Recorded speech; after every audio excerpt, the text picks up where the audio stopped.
Hello, আমি সুপ্রিয়ার প্রাণভরা থেকে আবার চলে এসেছি তোমাদের কাছে আরেকটা নতুন রেসিপি নিয়ে। আজকে ভেবেছি করব বাদাম তক্তি। দেখতে থাকো কি কি লাগে, কেমন করে করি। দেখো, আমি গ্যাসটা ধরিয়ে দিচ্ছি। গ্যাসটা ধরিয়ে দিয়ে প্রথম গুড়টা দিচ্ছি। গুড়টা একটু গলিয়ে নিচ্ছি আগে।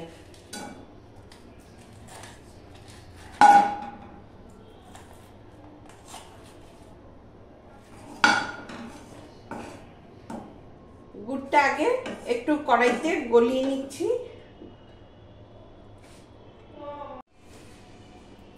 দেখো, গুড়টা গলে গেছে। এখন এর মধ্যে আরেকটু নেড়ে এর মধ্যে ধীরে ধীরে বাদামগুলো দেব। বাদামটা আমি আগে থেকে ভেজে খোসা ছাড়িয়ে রেখেছি। এবার বাদামটা মিশিয়ে দেব। এই দেখো,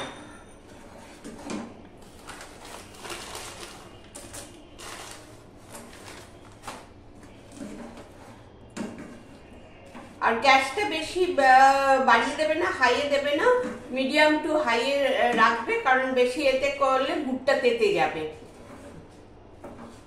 এ দেখো, এখন একটু বাড়িয়ে দিচ্ছি গ্যাসটা। এই যে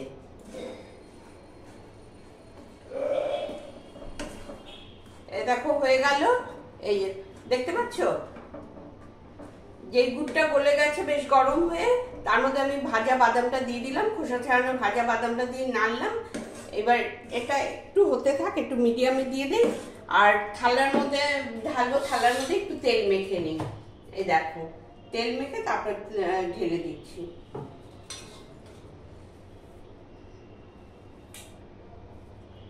থালাতে একটু তেল মেখে নিচ্ছি, মেখে তারপরে এটা ঢেলে দিয়ে দেবো।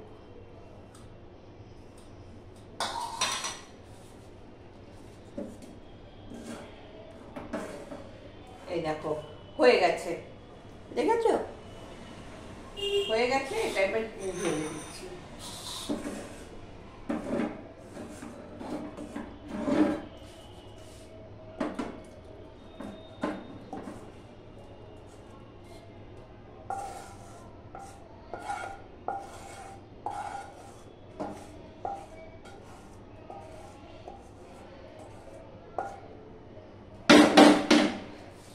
এই যে ঢেলে এরকম পেতে দিচ্ছি।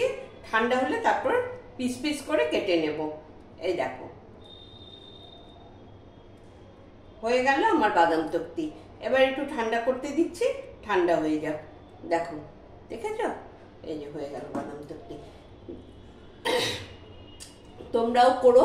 তোমরা করে যদি ভালো লাগে আমাকে শেয়ার করো, সাবস্ক্রাইব করো, একটু কমেন্ট করে জানিও যে বাদাম তক্তিটা কেমন হয়েছে। খুব সহজ, খুব তাড়াতাড়ি হয়ে যায়।